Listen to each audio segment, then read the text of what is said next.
Welcome to LOA Today. I'm Walt Thiessen. With me today are Sam Page and Jennifer Rurka. This is your daily dose of happy. We are so happy you decided to join us today.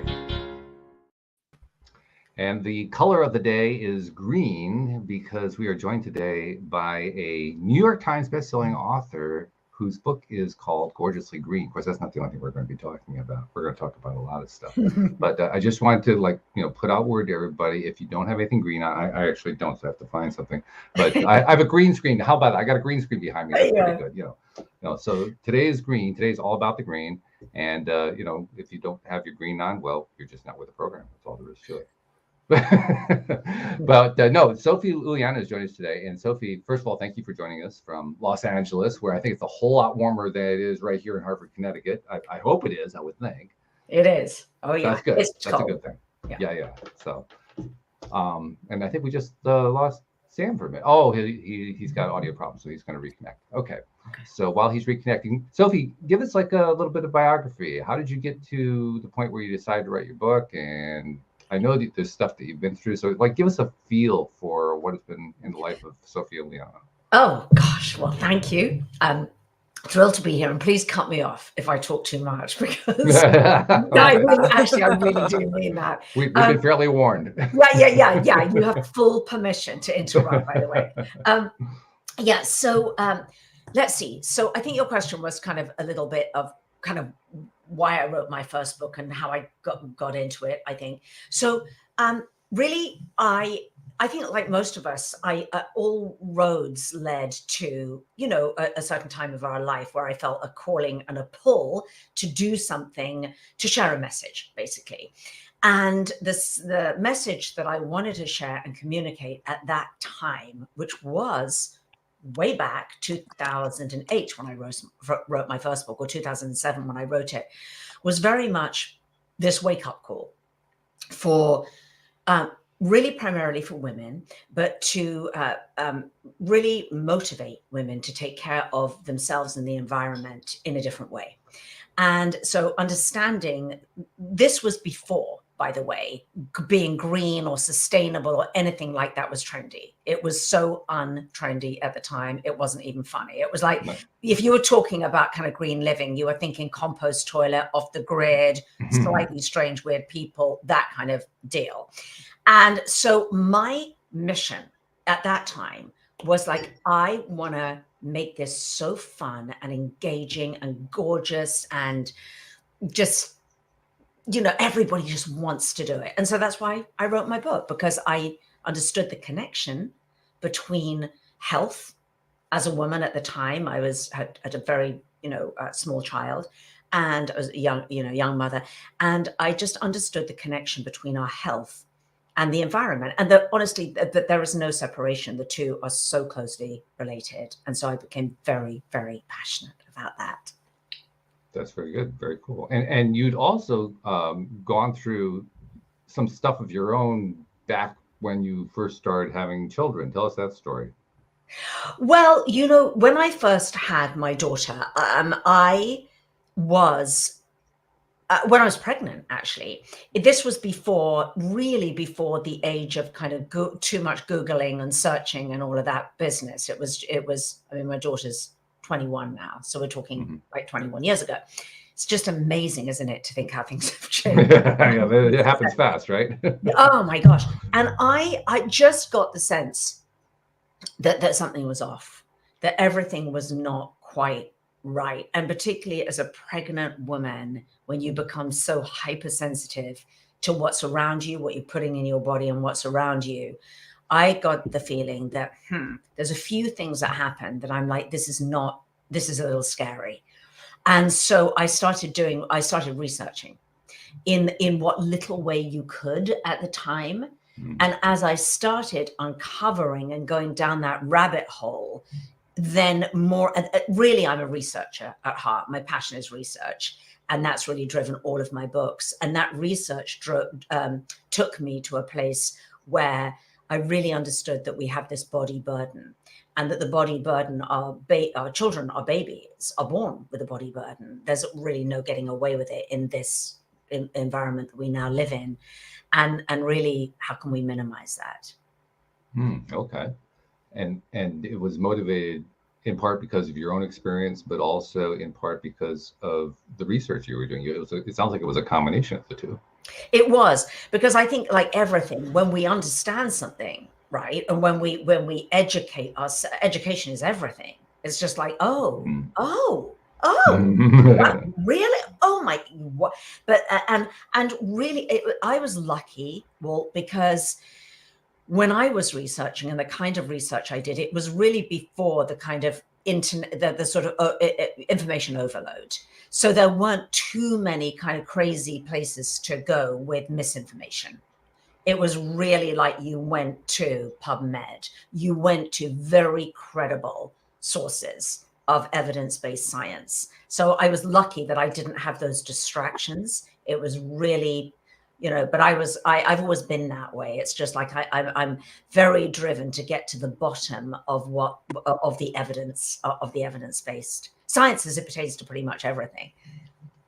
And what was it all that you were studying? Like, were you studying for eating, working out? Like, what all? Oh, that's a great question. At first, it was really studying the effects on really chemicals in the environment, or pollutants in the environment, and how they can affect how we pour those pollutants out there unwittingly, and how it comes back at us, because it's in our water, it's in our food, it's in our, everything that's in our homes. So that was the first piece of research that I really got into. And then since then, over the last 15 years, I've studied many different areas. I think my biggest passion is food. I'm a board certified nutritionist.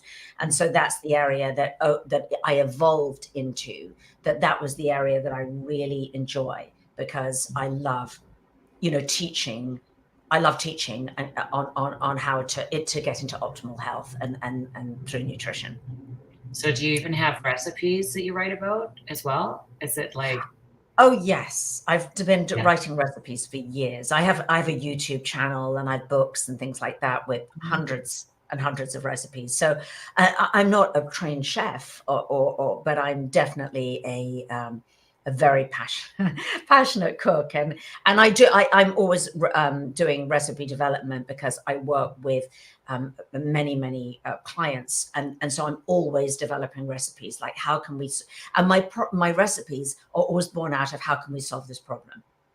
It's like, either how can we fix, you want this and you're craving this, let's make a version that's just absolutely as delicious but super healthy, or you don't have time, so let's figure that one out, or so it's all around.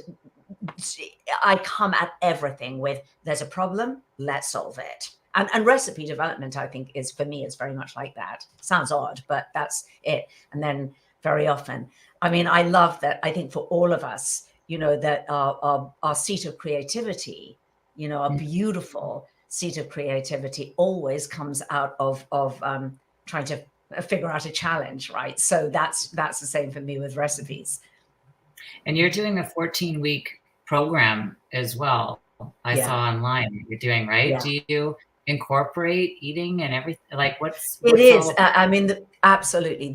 I would say not the main thrust of it. It's very holistic. So I'm a great believer that you can't just take one area of your life and expect to get a sort of, complete result. So it's all the different areas of somebody's life, because it is holistic. And so it's everything. But I would say that an 80%, if anybody comes to me and they go, look, Sophie, I really, they're suffering with health issues, and many women I speak to really want to release weight.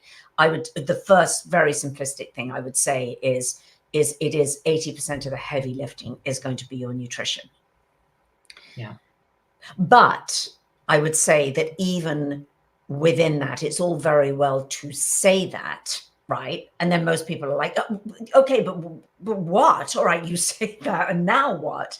And so there's a way that I specifically put it together, but also there's a lot of mindset required within that, because I believe that it's it's very hard for somebody to make some significant changes in their life, some significantly healthy changes, particularly in the environment that we live now. And I believe it really does require a massive mindset upgrade, for want of a. I think Sam and I, we're both waiting for that word. I mean, because we talk about, right, Sam? I mean, we talk about mindset a lot. And so when you brought up, like, okay, there it is. Now we got there. I knew it was going to come pretty soon, but there it is. Honestly, well, there it is, because there's all the strategies that we can have in the world, it's right. And this has been my own very personal experience as well. But without changing me and knowing that my mindset, dictates my thoughts and beliefs, really dictates 90% of my behavior and creates my world, then without that, I'm really not going to have any kind of long-term results. And that's just the way that it is.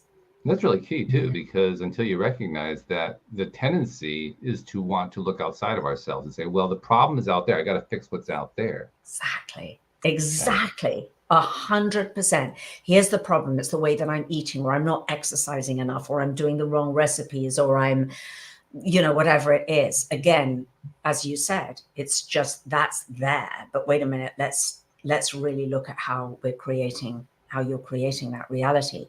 And also on a much deeper level, it's just, for me, it's really realizing, and what I've really grown to realize and understand as I've got older, is that my thoughts, my mindset and beliefs create my body. Of course they do. And that's both scientific and very, much of in any way you want to look at it, but that's, of course they do. Every thought I have creates a reaction in my body, a hormonal reaction in my body. So my body has become my thoughts. Yeah. Well, hormonal, emotional, mental. I mean, is there an aspect that isn't involved? It's kind of hard to name one, really. 100%. Yeah. So is there a set routine that you do every day, like a ritual that you wake up and you do mantras? Because even just how you speak to yourself, like you're saying, is so important. Right? That's such a good question. Yeah. Is there, you start your day or go about the whole day even? Yeah. So it's absolutely non-negotiable for me. And I have a morning ritual that I do every single morning. It was funny. I heard something on, I can't remember. It was maybe a Saturday Night Live skit the other day. I think it was on Saturday Night Live. Oh, wish I could remember. And I think it was a sort of Amy Schumer kind of comedy sketch about, almost making fun of a complicated morning mindset ritual kind of thing. Okay. Yeah. And I was like, you can make fun of that, but if it's life-changing, it's kind of life-changing. And so make fun of it all you want. But yes, so I have a ritual, and I do every single morning. And it is the most important part of my day. It is the most precious part of my day. My life, the wheels fall off the bus without that. In one way or another, even if it's just not having such a great day. So I get up early. I get up at about 5:30, 5:45, which is early for me. And then it starts. And I always do prayer and meditation. Always. That's the most important thing. Really, I think I can encapsulate it into its stillness, it's finding stillness. And I used to find that a little bit odd, because it seemed a little counterintuitive, that it's like, wait, you've just been asleep, and that was still, do you know what I mean? And now you're waking up and you're in that alpha brainwave state. But I found that the most powerful time for me to ease into that seat of stillness is when I'm in that alpha brainwave state. So I love it when everything's quiet and it's still a little dark outside, and the dogs are still asleep, and my husband's still asleep, and the house is, and then it's delicious for me. It's like, and then I'll get my hot, green tea or my lemon water or whatever I'm drinking, whether it's, depending on the season. And then I'll sit down and I'll really move into that stillness. And sometimes it's a little bit different, because I like variety within that routine, that discipline. So sometimes I will be drawn to a certain book or a certain reading, or even something that I've written, and I'm just literally drawn to it, and I'll be like, okay, I'm just going to read it. It's just, to me, it is so beautiful that if the intentionality is there, which it always is for me, and the belief that I always find whatever I need is always brought to me, and it always is. So it's almost like that book. I can be scanning a bookcase and I'll be like, that's what I need this morning. And then I'll open that and do a little bit of reading. And then I'll take that into a meditation. Then I'll do some journaling because I want to anchor things. I like to anchor distinctions. I like to do a little bit of journaling. It doesn't have to be a big deal. And then that's how mindset wise I start my day. And then I get into all the other rituals that I do. That what you described, how you just kind of picked that. You could look over and look on the bookshelf and just pick that book out and know that that's the one that's got the thing. That what you're describing there is what a researcher ultimately learns to do. They learn to tap in, so to speak, and get a sense of, okay, I need to go in this direction. When you're first starting out doing research, you're kind of all over the place. Just, try this, try that, look over there, ask a question, all that kind of stuff. But as you get better and better at it over time, it does become intuitive. And that's what you're describing. You're describing the intuitive side of the research. And it becomes invaluable because now you're getting a whole lot more research done faster than you were getting done before. Thank you for that. I've never thought about it as being that way, and that's incredibly useful. Thank you. I've never had that perspective on it, but it's so true because as a researcher, you have got to get really part of probably being a skilled researcher is to really dig in and find the strands that really matter and then put those together. So on a sort of more technical and scientific level, absolutely. But I've never really put that to that mindset piece as well. So that's pretty helpful. Honestly, that was me tapping internally to what was going on, because I really didn't even know I was going to say that, honestly. And I was just really intrigued by what you were saying about the research, and then you brought this piece in about the mindset, and it just came together in my mind. I didn't pre-form it. There was no note. I didn't have an outline that I was following. It just kind of came together almost as I was saying it. But as I was saying, I said, well, yeah, that's exactly it. So thank you. That I appreciate the validation. Yeah. And also just building on that and stacking on that is that, we're all researchers, we're all searching. Exactly. Right? And so that and I think part of that, and what I really teach my clients as well, is to really trust their intuition and to trust their, I'm going to use this now, or their sort of inner researcher, because and I am so passionate that to move into this place of stillness first is the most important thing, because otherwise, for me anyway, I'm in sort of beta brain, and then it's busy brain, and then because of the world that we live in now, it gets so distracting, and I can be distracted probably like anybody.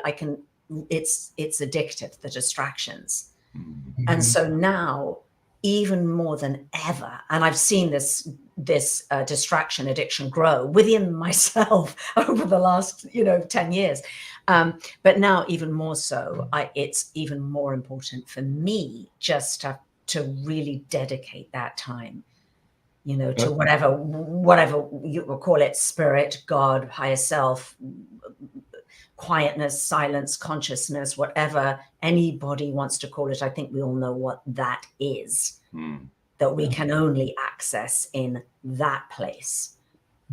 Sam is an improvisational pianist, really fantastic pianist. And Sam, as she's describing that, I'm thinking that's part of the mindset you have when you're playing, right? Oh yeah, definitely. It's like just kind of getting out of my own way, like getting the ego out of the way and just allowing it to kind of flow. Yeah. And as you do that, you are also a researcher, because you're looking for that feeling of, okay, what's the next cadence? What's the next glissando? What's the next musical essence that you're going to include, because you tie into that intuitively. Absolutely. Like I never thought of it that way, but as soon as you said that, it's like, yeah, because when I sit down to play, I'm kind of like trying to guess, like, oh, did this work? Or has like seeing how different things work and kind of experimenting and feeling it through. Yeah. Love that. Love that. Who knew? Of course, that's what Jennifer does. Jennifer, like you, is also a coach. I mean, so I'm also curious to hear, what kinds of stories you guys have to share between you. But Jennifer, I mean, you tap in too, right? I mean, when you're when you're working with a client, that's you're going inside and you're checking with yourself and saying, okay, where's the next place I need to go? Yeah, it is. And it's interesting, even just picking up a certain book, I'll do that with whatever books are in front of me at the time, but I'll open it like an oracle. And it's like wherever I open it, that's what I'm aligned to hear in that moment, in that particular time. But what I wanted to ask you too, Sophie, is sleep. Like, did you ever have problems with sleeping before you shifted everything around to this holistic lifestyle? And if so, did your sleep get better, or does it with your clients? Do your clients ever come to you with sleep issues? They do. I would say 50%, if not 60% do, because most of my clients are women who are in perimenopause or menopause. And so then with the shifting hormones, one of the symptoms is disrupted sleep for sure, with hot flashes and goodness knows what else. And I think even, well, it's a perfect storm, isn't it, in perimenopause and menopause, because it's not only the hormones and everything, but also our lifestyles, that most women I coach, and I'm sure is the same for you, Jennifer, is, they're very, very busy, very stressed, a lot, more than is natural or healthy that we're all contending with in our life. And so, yeah, there is sleep disruption for sure. And I'm really, really, I would say adamant for myself.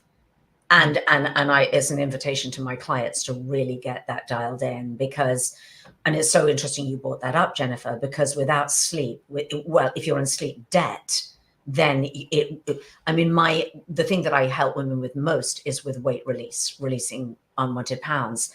And there's such a direct correlation between sleep debt and cortisol release, and then that leading to kind of belly fat and midsection, all of that. So it's enormously important. And I think, Jennifer, and you probably, feel the same way as a coach, is that with everything, you can't just say, well, you've got to have more sleep, right? You've got to go to sleep. Even you've got to go to bed earlier, or you've got to do all the usual tips, like turn off the blue lights, make your bedroom a sanctuary. And, we know all those tips. It's not rocket science. They're all readily available in almost every book that's ever been written or video on sleep. But the key is to engineer your entire day and to look at all of your circadian rhythms throughout the day, because everything has to be attended to, because everything has a knock-on effect. So it's not just a matter of going to bed earlier. It's how do you set up your entire day? It's almost like the morning is more important. The morning will dictate your evening, and then your evening will dictate your morning. So it's really dialing in both those aspects of your day. But I think bookending the day is very, very important. Yeah, that's one. And then there's supplementation, and there's certain things that you can do, strategies that can be very helpful. But I think setting up the bigger picture to do with your circadian rhythms is the most important thing. I love that, because it is like a cycle. Like, I know for me personally, I'm like you, I got to get up in the morning and I like to just simply sit in nothing, Actually, one thing I will do is I'll go on YouTube and I'll find different sounds of fire crackling, like somebody has a fire lit outside, and I just listen to that in the background. So the fire's crackling, and I just close my eyes, and I like to just simply be amidst nothingness, because how often we do, and I'm like you, like I love to pray in the morning. I have conversations with God, or if you want to call it the creator, or meditation, and I do the same thing at night. So like how you were just saying, bookend the day, I was like, that's so beautiful way to put it, because that's exactly, what I do otherwise I do find my sleep is nuts. I'm up a lot, and I really have to bookend my day like that as well, so that there's this, you're coming out of bed, yes, but it's about setting the intention and grounding back into your body on an energetic level, and then doing further out the day, and then the same thing in the evening. So important. Yeah. It's a tough one, I have to say. I wish there was a sort of magic, cure for that, which doesn't involve a pharmaceutical, but it's there's a lot of, tweaking and again, I think almost like for everything, there's not a one size fits all. Everybody is so different. Their lifestyle is different. Their physiology is different. Their health is different. So there just simply isn't a one size fits all. Do you do retreats or anything, Sophie? I used to before COVID, and I used to do wellness retreats regularly, actually, and but then I stopped doing them, obviously, in during COVID. But actually, it was actually I'm happy that I did, because what I found was I love wellness retreats. I love them. And it is such a place for connection. It's that in-person connection that's so beautiful and powerful. But the one thing that I found was that women would come on a retreat for maybe 3 days, and then they'd go, oh, that was amazing. And I'm just completely, feel cleansed and reinvigorated and excited and passionate and blah, blah, inspired. Go back, get on a plane, go back to their life. And then within a week, life happens. And then they're just, and it just slowly, just everything goes out of the door. So that's one of the big reasons why I really wanted to create a program which really is about setting up every day, and especially setting up your day. Sorry, my dog's, it's not my dog. I thought my dog was there. Setting up your day, especially when things are really going sideways, because that is life, isn't it, for us, and things are going to happen and challenges are going to happen. And so that shift from, oh, everything's perfect and we're here in the desert doing yoga and drinking green juices, and we're all like namaste and everything. And you get back and you face the people and you face the triggers that got you to that bad place in the first place. So my new way is, let's bring that difficult bit in now and let's deal with that. Yes. That's what I do. Yeah. That's really good. I agree. I love that, because what you're really doing is you're saying, I'm not going to try to eliminate these triggers and negative association things and so forth. I'm going to find a way to deal with them and maybe even embrace them, which 100%. Is an entirely different way of looking at it. Entirely. And I can see, Sam, because what we've sort of brought into this conversation a little bit, and I loved it when Sam was talking about the flow of the playing, is that in not resisting them, thank you for saying that, and bringing them in and allowing, then we get to kind of unpack it and tease it out. And I'm sure, Jennifer, for you as a coach, that's very much, what you do as well. But it's really, what I think, way back in the day when I was probably, I don't know, my 20s, it was the kind of Louise Hay sort of positive thinking, right? It's like, okay, a positive affirmation right away, and you've got it. And now that couldn't be so far from what I do now, because I believe that those affirmations and mantras and things, while they can be useful, they are negating the negative, which has to be unpacked and dealt with. So there is flow and allowing and embracing, to your word, your lovely word, Walt, in order for the healing to occur. I also want to mention, I really love your term, release weight. That's very carefully crafted, and I love the way you did that. Yeah. It's very carefully, because, it was actually a client of mine, and she said it on one coaching call that I do group coaching calls. And I was like, oh my gosh. And she said, Sophie, she said, I've released this weight, which means that it's gone. It's gone. And she said, if I lose something, then I'm going to go and find it again. Go find it, yes. And I went, oh my gosh, give me a pen and paper. I've got to write that down now. Because it's so true, isn't it? And the women that I work with, it's just, it is. They lose and then they gain, and they lose and then they gain, in this awful cycle. But in order to really release something, you're not just releasing the pounds. Another client of mine really recently said, which was so beautiful. I do a sort of graduation when my clients graduate. And she said, you know, Sophie, she said, in every pound of fat that I released, there was a story. Ooh. Ooh. There was a story. Yeah. Not only was there a story, but there were payoffs. There were trials and tribulations, but there were also joys, and there's a whole bunch of stuff. And protection, and many reasons for that being there, exactly. So that's it, really. That's the crux of it. What also, about we're talking? I'm sorry. No, go ahead, Jennifer. No, you go ahead. You go ahead. All right. What I was thinking of is when you guys were talking about your morning and evening routines and enjoying the stillness of it and the silence of it. One thing that occurred to me was it's not all that long ago for me, maybe 4 or 5 years ago.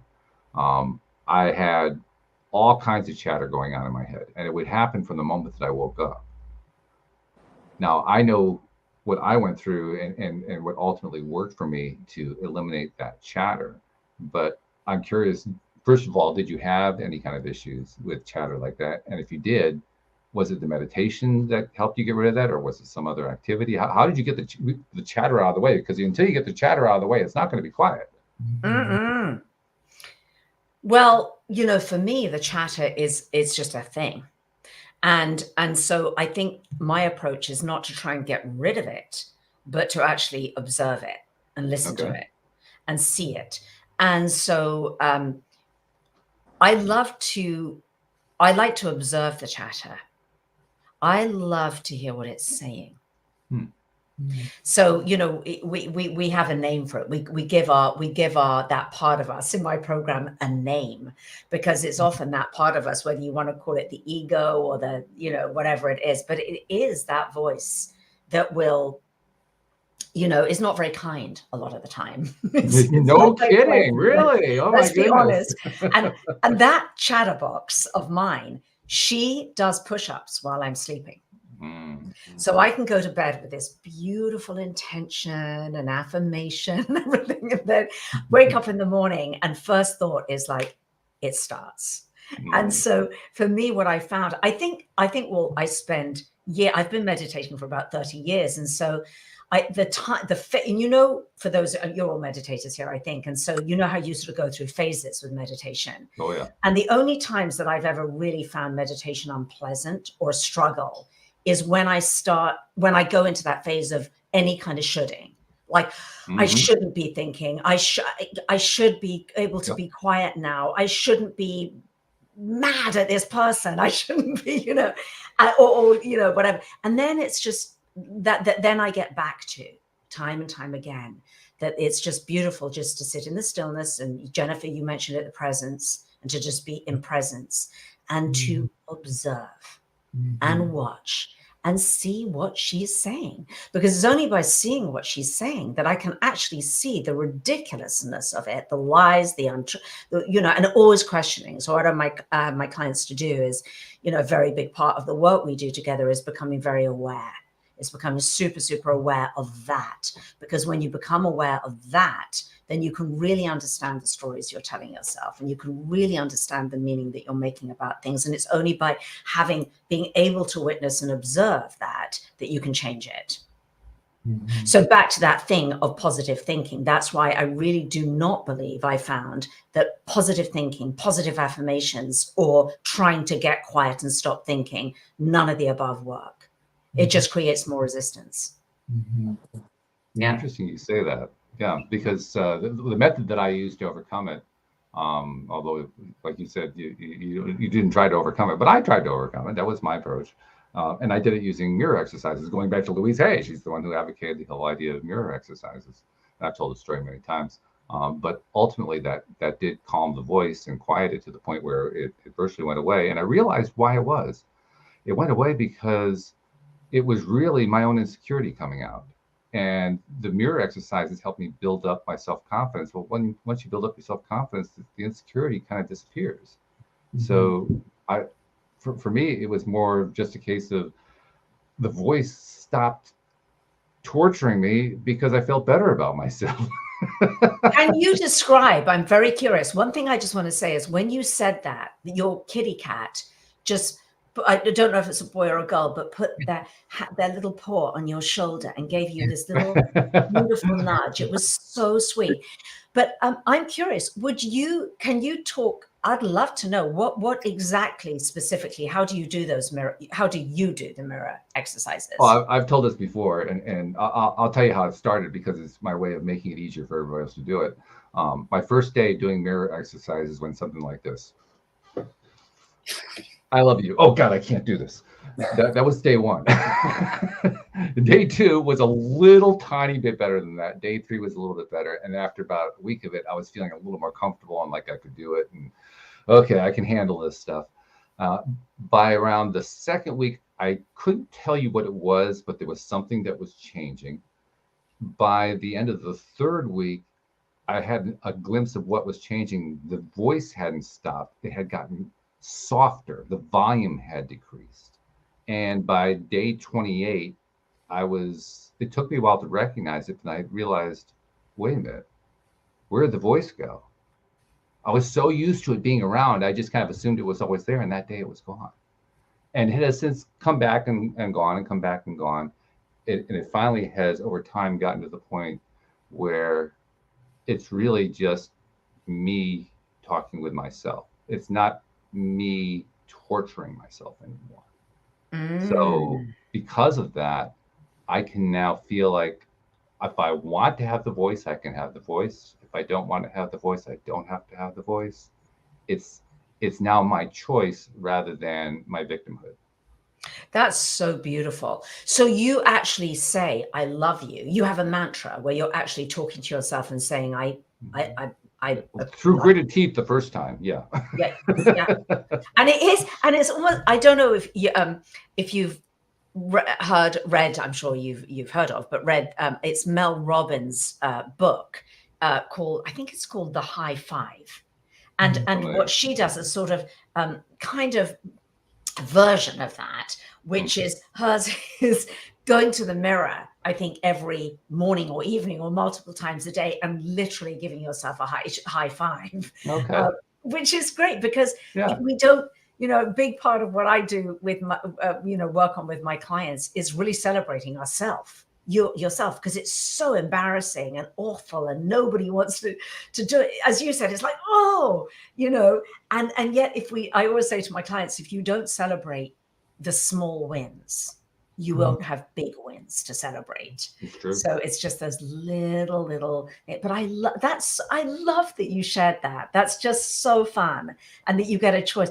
Do you, when the other voice comes back, when the critical or the sabotaging or whatever, how do you handle that? Do you remind yourself, okay, we've, gone, time to go back to the mirror, or how would you handle that? I think that's kind of where I go to what you were talking about. Listening to it and getting a sense of what it's trying to tell me, appreciating the message. And in that appreciation, that's what silences the voice. Because that voice really just wants to be heard and acknowledged. Actually, and what's interesting is that it's only by giving it the opposite. It's almost like a bully, isn't it? It's only by standing up to the bully, if you like, and going, stand to one side, I love you. So, I love you. You're giving yourself that. But it's only by doing that then the bully is kind of really going to show up. Otherwise, it can just sort of stay in the background and just quietly keep on coming up behind you. But I love for you, you're like, okay, I'm taking control now. I'm driving the ship, and this is how I'm going to acknowledge myself and love myself. And this is what I'm going to do. I love that you're standing up for that. And that's it's also, the phrase is, I love you. And as we all know, the power of love to overcome hatred, fear, fill in the blank, whatever your favorite low vibration emotion is, love overcomes all of that. So when you start, even if you don't really feel it yet, when you start using the word associated with that feeling and giving it to that voice that's been torturing the heck out of you, it creates a disharmony within the voice. All of a sudden, the voice is now getting a vibration it did not have before. It's so true. Yeah. Right? Yeah. Yes. So you're basically, it's kind of like countering a wave. Like you have a wave that comes through it. If you send a wave in the opposite direction, they kind of cancel each other out. It's so true. And it's almost like, I think of, are you parents? Or do you have children? Do you have children, Jennifer? No. It's much like, if you've got a child or a teenage 14-year-old daughter, that would be the one.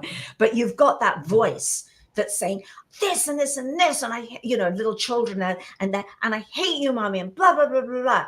And, if you come to that with, I love you.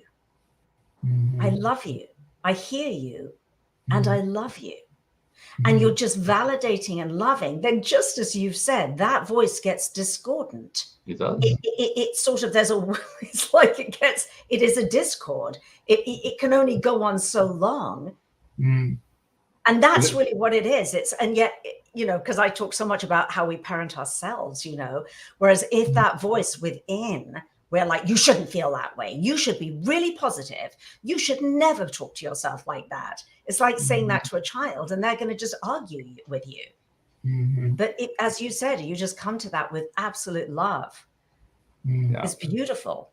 And the word should too. I love how one of my favorite phrases is "don't should all over the place." Oh, God, yes. Oh. And when you're describing the way you're describing, I think to myself, by having that little phrase, "don't should all over the place," and having it in my conscious to semi-conscious mind, I now am aware. Anytime I find myself thinking should something, I should do this, I should be doing that, I hear it consciously. And by hearing it consciously, I can stop myself and say, uh-oh, I'm shoulding again. How do I rephrase that? What can I turn that into? And so I get out of the trap in a way that I couldn't get out before because I didn't realize I was in a trap. Yeah, it's such a trap. The should trap is an awful trap. Oh, yes. It haunts an awful lot of us. And it doesn't bear results. If it got anybody anywhere to get them where they wanted to go. Well, that's part of actually does bear some results. I mean, there's always a payoff. It's not necessarily a healthy payoff. No, but there's always a payoff. Otherwise, the payoff is otherwise you wouldn't keep doing it, right? 100%. I get to carry on feeling guilty. Exactly. Yeah. There you go. And what's the payoff to that? Well, I can justify that now all day long. Yeah. Yeah. 100%. 100%. It's amazing. Sophie, I love this. Will you tell us a little bit about your book, Gorgeously Green? Like, I'm so curious. I just want to hear you talk about the book a little bit and walk us through. Yeah. Well, it's an old book. Don't forget, Jennifer. It was written, it launched in 2008. So I just want to be very clear about that. Yeah. But it was, I would imagine that you love to all of you, or you're interested or aligned with the sort of with manifesting, right, and creating your reality. And so this really was an example of that, because I had this idea and I was so passionate about it, and I didn't know how. I didn't know how to get from A to B. No idea. It was like, I've got this idea. I'm going to write a proposal. I know what I want to write in it. I know I just know the content. Never written a book before, ever. And then this is, how I manifest, is that it's like, okay, so I'm so connected to this passion, and this purpose and this thing that I believe is, I'm just in flow when I'm thinking about it and when I'm writing about it. And so I will get into inspired action, and I will just do it and do it and do it and do it. Right. This isn't really answering your question, I know, Jennifer, but I just felt called to explain this process. And so, I just did it. I just showed up every single day. I just showed up, and I had to keep surrendering the how, because if I've got too caught up in, well, how am I going to sell this? How am I going to get an agent? How am I going to get a publisher? I don't know anybody. I live in Los Angeles. All the literary agents are in New York. How am I going to sell it, you know. Yeah. But I just absolutely just surrendered that. And it was just like I got on and did, you know, what was in front of me. And then, but at the same time, I held this vision, which was more of a feeling of feeling that this book was really going to have a very, very, very wide audience. And I was very, very committed to that. It was like, that is my desire. I don't see this as being a little niche book in Barnes and Noble sitting in the gardening section. I see this as being, you know, really reaching women kind of globally. And that's it. And then I just did it, and I showed up and I took the action, and it was amazing how, you know, the you know, in creative intelligence just put all those pieces together, brought the right people in the right time. And there was a time when, you know, when I was writing it, my husband said, well, I was crying one night at the kitchen table, just going, I'm just so frustrated with this. You know, nobody's not going to get this, to read this into the hands of the people. And he just said, look, you know, even if we have to sell it from the trunk of my car at the local farmer's market, we'll get it out. Don't worry, we'll get it out there. And I got a really supportive husband, and he's just emotionally incredibly supportive. And so anyway, the powers that be, you know, the thing just got it into the hands of Oprah, and the rest is history. Yes. So the actual book itself, to answer your question, is really, it's just simple steps. So it's simple steps to live a greener way of life. And I kept it really simple. And actually, it's a good reminder for me, because I tend as a researcher to want to complicate things. I think that's my Achilles heel, is that there's so much that I want you to know that I just tend to put too much in to everything I do. And so what was really great was that I had a wonderful editor, which was my husband. And I was talking him through the book, every single thing that I would say, he would say, I don't understand what you're talking about. And I go, well, I'm explaining it to you. And he's like, nope. And he would go back to almost being like channeling his parents in South Georgia, sitting there, not having kind of any understanding or inclination towards this. And he's got it, like, it's got to pass the Joe and Bobby test. It's got to pass the Joe and Bobby and Georgia test. And I'm like, okay, I'll try again then. I'll try again. And he's like, nope, still too complex. Boil it down. I want 3 actions that I can take. Okay. And that was the process that we did. And actually, it's reminded me, because I did a lot. I spent like 10 years doing TV segments on, you know, crafting TV segments for all sorts of different, you know, TV shows. And it was the same thing. You know, the night before, I'd say to my husband, can I just go through it with you? And he'd go, sure. Like, okay, sitting in the kitchen, everything happens at our kitchen table. He's like, okay, go on, hit it. But his patience would be so thin that I knew that I had 4 minutes to if I could get him in 4 minutes, I'd nailed it. And so he's been amazing for me, because he's just helped me with my complex ideas and my passion to want to tell you everything. Soph, I got to get that message. And he would even say, okay, I'm Joe and Bobby. Not only that, but I'm totally distracted. I'm cooking. I'm on my social media. I'm on my iPad. I'm not, you still have to get through to me. Were you coaching before you wrote the book, or did that come after? I've coached for a long time. I've been a mindset coach for many, many years, actually, for really almost 30 years. And so that's something that's always been my love. And I've done it in many different capacities, mentorship, you know, very much in a volunteer capacity as well. And so, so that was, then I sort of put more of my writing researcher hat on of those years of writing. And then I think I just came full circle to, in the last 3 years, really, to like, no, my biggest joy and love of my life is really coaching, because there's only so much that I think that you can really learn in a book or a YouTube video or something like that. It can definitely be a little, you know, spark that can go off. But my true joy is really helping women to really find a deeper transformation. So that's why I love coaching. Yeah.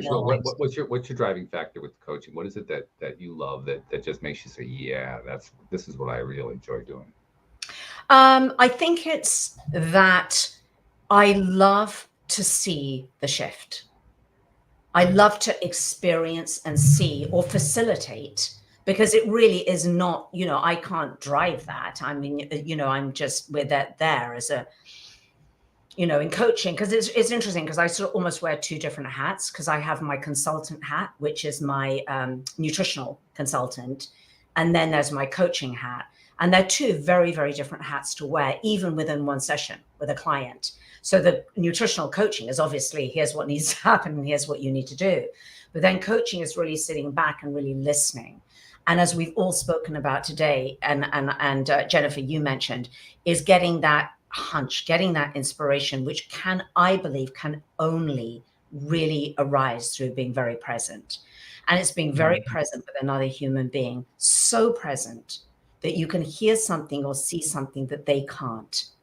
And so I love having the ability to stand outside somebody else's story and being able to see what that is and see their blind spots and help them to edit that and change that story, and that facilitate, therefore, a shift.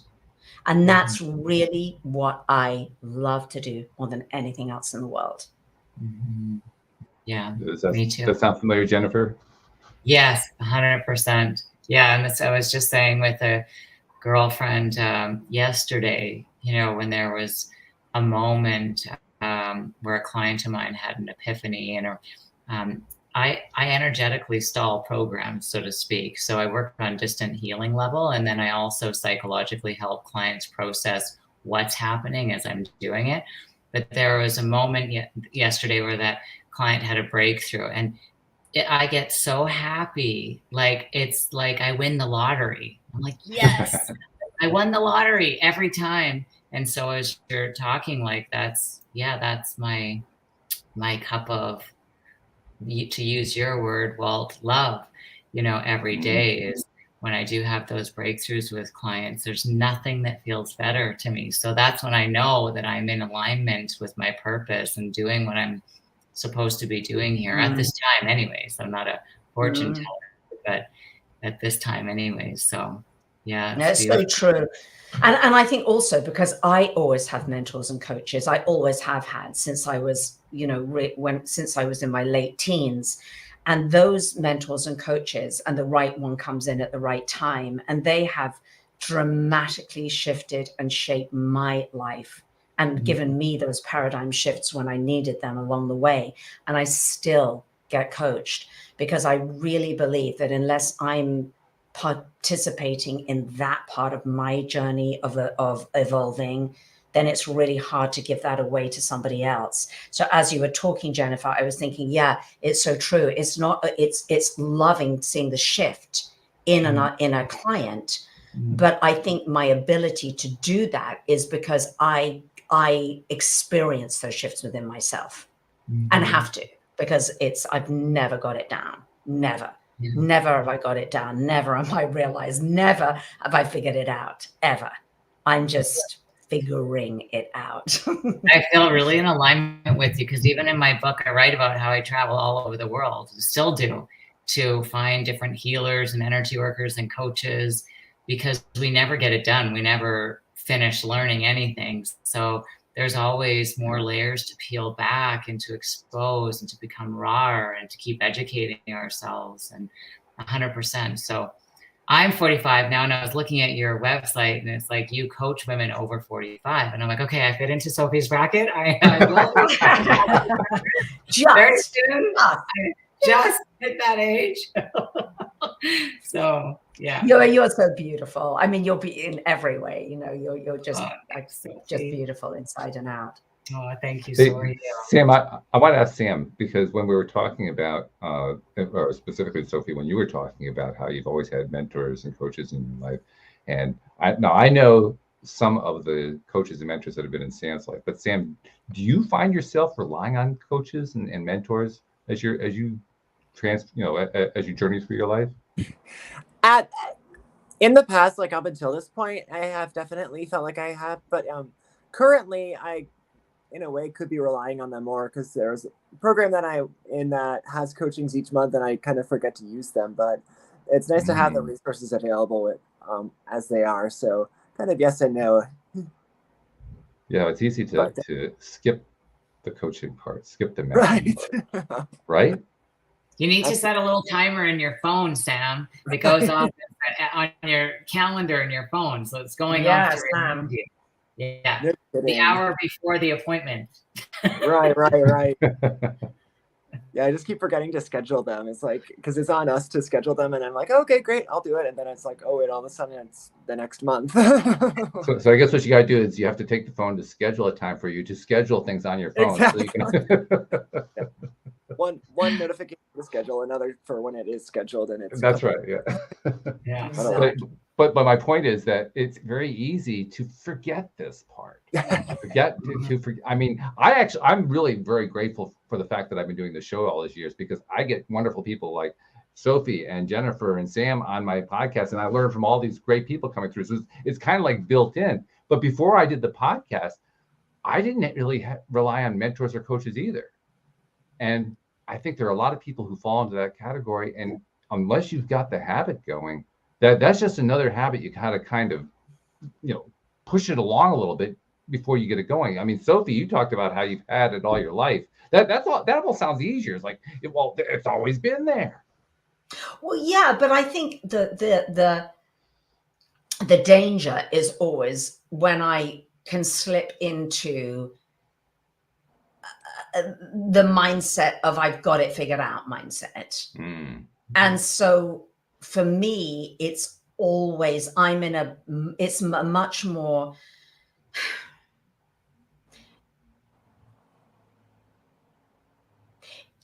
being receptive to the wisdom that is not my own wisdom is the most important thing. That's when I'm really carried, whether that wisdom comes through somebody else or whether it comes through what I'm listening to in meditation, but it's really being receptive for that. And for me, it's really being humble enough to really go all the time, I need that, because I need, just as much as I love helping clients to see their blind spots and their stories, I need somebody to see mine as well, because there are a lot of them. And the day that I think, oh, I'm just, spiritually realized and I don't have those anymore, that ain't happening in that lifetime for me. And I'm not sure that I would trust anybody who said that they were either. So I just really enjoy being on this journey with helping people, who I can help, and being helped by people who are very skilled at doing that too. So it's just like a continual, beautiful sort of process. That's the researcher's curiosity, what you're describing. Yeah, it is. It is. It's absolutely. I am eternally curious to learning and growing constantly. That's a beautiful thing. I got to tell you, as usual, we have so many wonderful guests who come onto the show, and we're continuing our track record here because you're also a really wonderful guest. Tell people a little bit about your masterclass, because I know that that's something that you want to encourage more and more people to take advantage of. Sure, it's a masterclass. It's free, and you can just hop onto my website and you can watch it. And on the masterclass, I just simply go over 5, I call them the 5 essential shifts for women to lose unwanted pounds and to thrive in optimal health. And, the reason why I created these shifts, because we talked a lot about shifts today, was that I think sort of being in the wellness space, and particularly when I did a lot of, TV segments and seeing all of the, gurus and experts and whatever, and particularly, new year, new you, this is, what you need to do. And I really was able to sit back and observe and research. And that researching mind was like, this isn't working for most people, so what really does? And I found what works for me. I'm 58. So I'm, kind of moved through a menopause and moved through a lot of those years of kind of dreading what that might hold for Jennifer. You're just at the beginning of that journey. And so that's really what it boiled down to. It's like I really did a lot of research on working with women, and I'm like, I believe that these are the 5 things that really matter when it comes to having a transformative result. That's fabulous. Well, got to thank you very much for joining us. One thing I do want to tell you that I tell to all of our guests, because I think it's really, really important, and it's not something that we get attention for, but we really should. You, like so many people, are a giver, and in your giving, there are many people you've never met, you'll never see, you'll never meet them, who have heard you on podcasts, they've read your book, they've taken part of your masterclass, they've done a variety of things, and you don't see what goes on with them. Yeah. But you've touched their lives and you've helped them in ways that you'll never know about, but you've helped them. And I think it's important to be recognized for that. So thank you on their behalf for all that you've been doing, for all those people you've never met and you'll never see. Thank you. Thank you very much. That was really beautiful. And I will absolutely receive that in my heart. So thank you. and thank you for doing what you do, and all of you. And it's just such a delightful conversation to speak with like-mindeds. And I cannot get over your kitty cat is literally there now. He is trying, fully present, almost looking into the camera. He's totally present. Absolutely totally present. He's so present. Yeah, absolutely. So one final thought, Jennifer, I'm going to go to you for the final thought for the day. I want you to try to tie together what we've been talking about. If you put like a bow on top of it, how would you tie everything together here today? Well, I think it's just not to be naive to the outside world, to respond to it authentically, to not be in denial of anything, like you were saying earlier, right? Especially with, only focusing in on the positive mantras and so on and so forth, to really engage with life authentically, but then to self-reflect as opposed to deflect. So it's about going inside and truly wanting to heal from the inside out, so that what we're seeing on the outside is no longer triggering us in the same way. That's beautifully said. Beautifully said. So thank you, Sophie Uliano. Thank you, Jennifer and Sam. Thank you, live streamers. Thank you to podcast listeners everywhere. We'll see you all next time here on LOA Today. Goodbye. Thank you. Thank you.